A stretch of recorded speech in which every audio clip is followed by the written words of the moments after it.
Welcome, relax, because it's not exactly like that. The club already has a strategy through spokespersons, through a coordinated opinion machine to keep everything under control.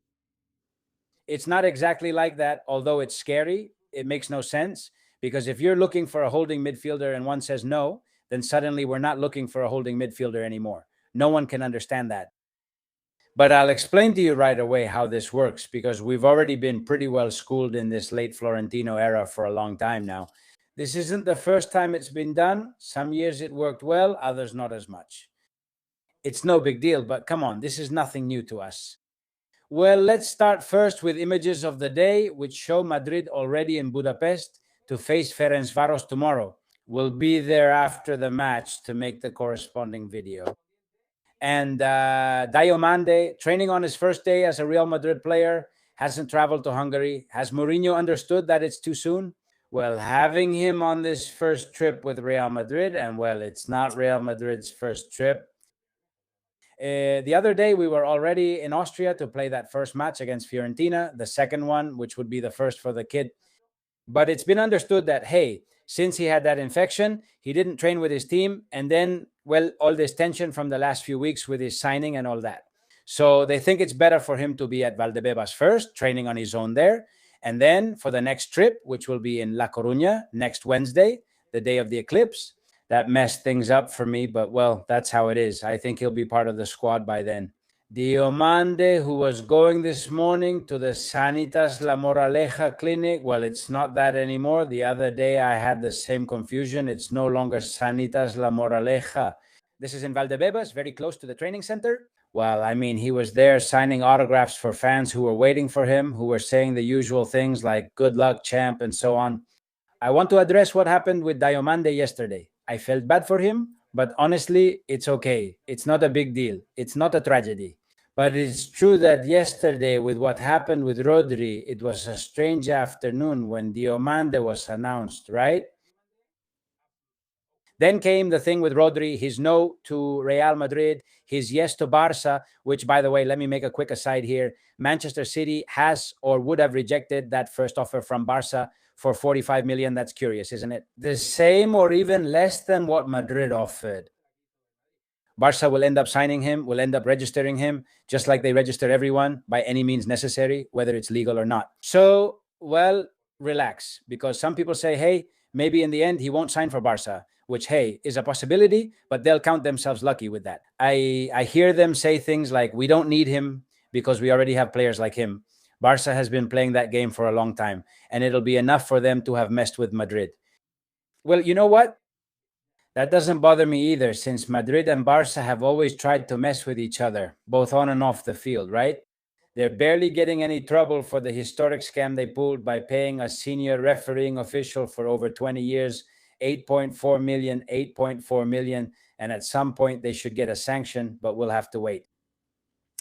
But when it comes to the transfer market, it's always the same, right? When, well, you see one going after another, you go for him, you get in the middle, and not to mention taking players away from them, right? The biggest one of all is Figo, although they also brag about Luis Enrique and so on.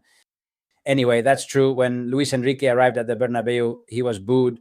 They called him all sorts of things, but he didn't have to put up with or have pigs' heads thrown at him. No pig's head, no JB bottles, no record decibel levels in a stadium. That didn't happen because they hate us more than we hate them. And since they knew they weren't going to get sanctioned for one thing or another, well, time has passed and they still haven't been sanctioned. Well, that's fine. But I think I'm getting off track here. What I was saying is that, yes, well, Barca has made that initial offer, and then we'll see. The amount will go up. And of course, what's happening to Rodri supposedly, as Ramon mentioned in his morning video, it's the same the 15 net Real Madrid was going to pay him. So where would Barca get that money from? Barca, that? Man, they'll get it however they can. Barca brings in a lot. Barca is absolutely in deficit with the debt they've accumulated over all these years. But when it comes to having money, they do have money. Another thing is whether they manage it well afterwards. The issue here is whether La Liga allows them to register the players. When they've been allowed to, well, look, they've managed it, even putting on paper that they were going to receive some money, which they never actually received in the end with those phony financial levers.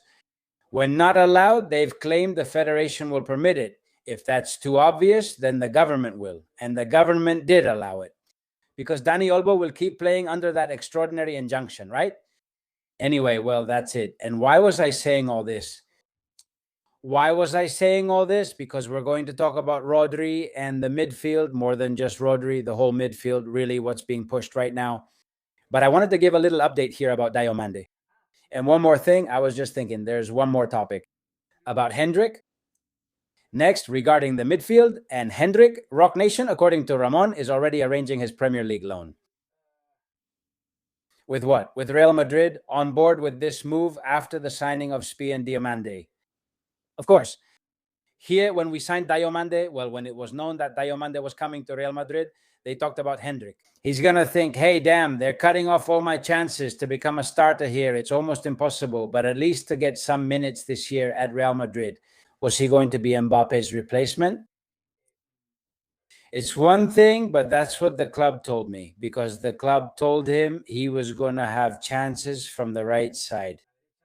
Damn, they sign a guy ahead of me. They take Gonzalo away from the middle. But at the same time, I see that if they keep closing off every opening for me by moving Gonzalo from the middle and signing SPI, which is legitimate, especially from someone like Mourinho, and now they're mentioning Mourinho.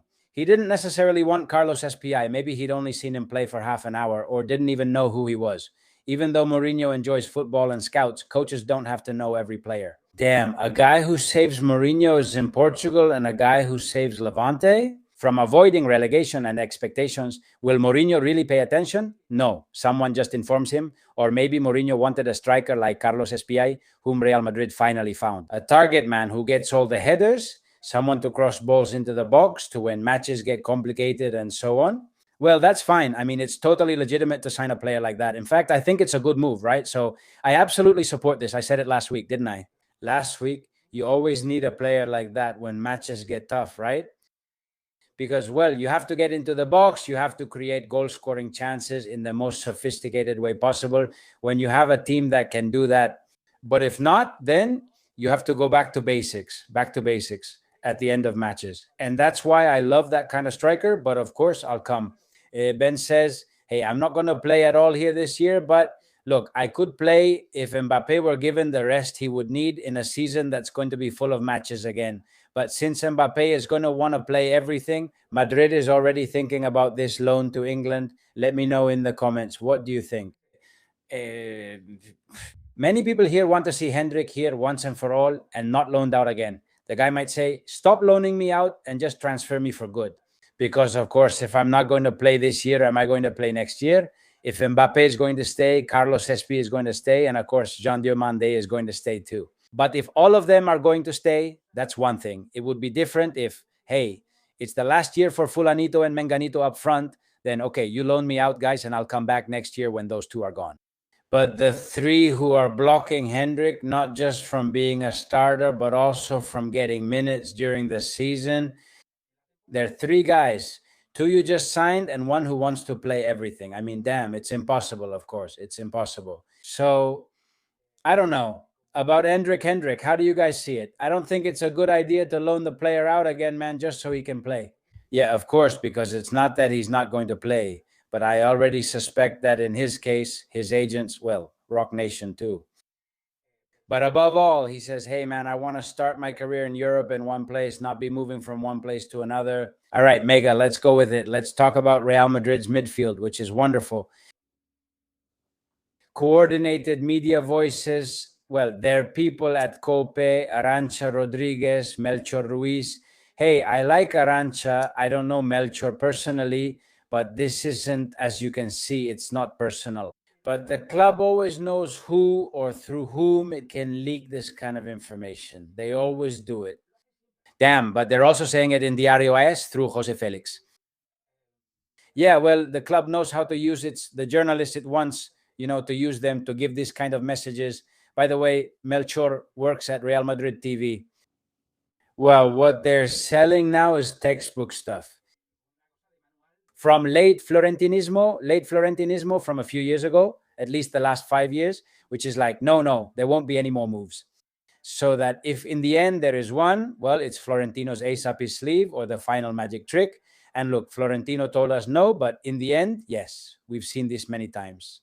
In that year when no one was supposed to be signed, Camavinga was signed on August 31st. Speaking of Camavinga, it seems that Madrid is now saying that regarding this, if in the end a good offer comes in, someone is willing to buy Camavinga at your price. And even if he doesn't want to leave, Madrid would sell him. But are they really selling that? As if what Mourinho already has is enough? And you say, damn, how exciting, right? Because the signings that have been made are very good. But look, even though they're very good and solve some problems we've had, and I think they're raising the level of play. And besides adding leadership in the locker room, hey, you bring in Bernardo Silva, you bring in Cucurella, you bring in serious people to that locker room. And that's good for a group that has behaved like children in the last 2 seasons.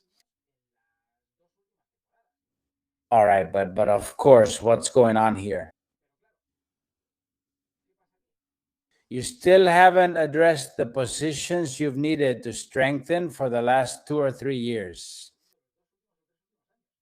which are a left-footed center back and a defensive midfielder, and people, not everyone. There are, well, those from whom I've been receiving insults lately, well, the usual ones, the ones who left, but now they're back. But to criticize and all that, which is everything the club does, Culto is fine. I mean, this balancing act they're doing now to try to justify. If Real Madrid were looking for a defensive midfielder, it was because they wanted Rodri, in fact, the best one, if they were going for a defensive midfielder. And he tells them no, which is what has been reported in the last few hours. There's a video about that topic, what they're saying from Real Madrid and what has happened. But anyway, there's already a video on that, the previous one. If you want, check it out. So now that he said no, you don't want a defensive midfielder anymore. So now Mourinho has to settle with what he has and pay attention to the names and combinations, because a Tchouaméni Bernardo Silva pairing is not going to work out well. Tchouaméni Bernardo Silva, hey, maybe it could work out, but that's like going out with a tuxedo with a cap. I mean, will they really fit together? Well, experiments then. All right, let's experiment. Honestly, damn, after all this time watching Madrid, I can already see it. We've seen this before, and the press will always play their part, right? No, the new pair is Chouameni and Bernardo Silva. They play one good match, then it doesn't work out because it just doesn't fit. It doesn't match in any way. No, wait, Valverde and Bernardo Silva don't work either. Guller and Chouameni have been tried before, but now it's supposed to work for you. And of course, those are experiments with double pivots that are supposed to work. But wouldn't it be better to have a guy who's already proven himself there? Well, that's what they were trying to achieve with Rodri, but I insist you don't have him, so sign someone similar. No, there isn't anyone. Damn, then you should have gone all in for him precisely because he was the only one you could buy to make it work that way. Well, that's it. They're going to sell us all this, right? And let's see how it turns out. Well, for one match, a double pivot, for the next, a different one, and so on. Well, whatever. When El Clasico happens, Spain versus France, let's hope not, but just chasing shadows, of course. Watch out. I've been warning about this for 2 years, almost 3 now. Cruz and Modric out. Damn it. Sign someone who knows how to go there and play football, who can command on the field or direct how the game should be played. Well, that's it, man. There's an article, well, not an article, a tweet by Alvaro Escorial that's really good about this topic. Because I was thinking maybe I'm the only crazy one who thinks this way. No, I see a lot of people do for sure, but I really liked Alvaro's text and we'll finish with it. He says, what's sad, what pisses you off and irritates you is that for a few days it seemed like finally Real Madrid, Florentino, Haas, Juni, and company had understood what the real structural problem was. That's where yesterday's anger came from. That after 2 years of putting up with terrible football, weekend after weekend, trusting that individual talent would solve everything and denying an obvious weakness, they were finally going to make a decision to balance the squad. At last, this was coming. But then Barca shows up and the signing gets complicated, and that same old feeling comes back that the need only exists as long as there's a specific opportunity in the market. If that player doesn't arrive, there's nothing left to fix. Man, they nail it. They really nail it. It's like, well, not anymore. So now we magically don't have that problem anymore. Now it turns out that the players we already have can combine. Like I said the other day, you have a beautiful lamp, a gorgeous vase, an amazing painting, 2 chairs, whatever, but you're missing the table. Exactly. I mean, third year without a table. And once again, asking Tchouaméni, Güler, and Bernardo Silva to be what they're not. You can't expect Mourinho, Mbappe, Bellingham, Vinicius, or Diomande, 4 guys who are going to do their own thing. Why did I include Mourinho here? Yes, Mbappe, Bellingham, Vinicius, and Diomande. Those 4 up front will make things happen. That they'll fight their own battles and plug every hole in an unbalanced squad simply because they're very good, which they are. If Rodri isn't the right fit, fine. If you don't want to pay what he costs, fine. If you're not convinced because he has more flaws than an imported car, fine. If you have a different idea, that's fine, but act on it and provide a solution. What doesn't work is repeating the old pattern of avoiding the problem. Blaming the coach at the time, saying that the players we have should be enough, and telling Deschamps or whoever comes next the same thing. It's one thing if a signing fails, but it's another to exploit that and treat people like fools again. And with this headline, which they've been handing out to their favorite journalists, the ones who have to spread this message, that's how they're treating us, like idiots. But there's a trick at the end. We're positioning this so if an opportunity arises and we sign someone, it will look like a stroke of genius. That in the end, yes. They were saying no, but in the end, yes. And these same people who are saying this and stating it as a certainty because the club told them to, they'll say, but they've surprised us again, haven't they? They've surprised us again, right? Well, that's how this works, guys. And look, you can do whatever you want, because I'm getting insults again and so on. Fortunately, there are a lot of people who say, Miguel Serrano, I'm with you. I mean, I think the same and all that. I don't want people to think like me. But at least respect that there are people who don't see things in that same old way, damn it. Besides, after everything that's happened. But we've spent 3 years, like Alvaro Escorial said, playing terribly because there was no creativity in the midfield. You see a World Cup that Spain wins the way they did. I mean, making France look like a real puppet with that style of play built in midfield. Given how strong France are with the stars they have, that's where football is headed, and yet you fall into that same mistake again.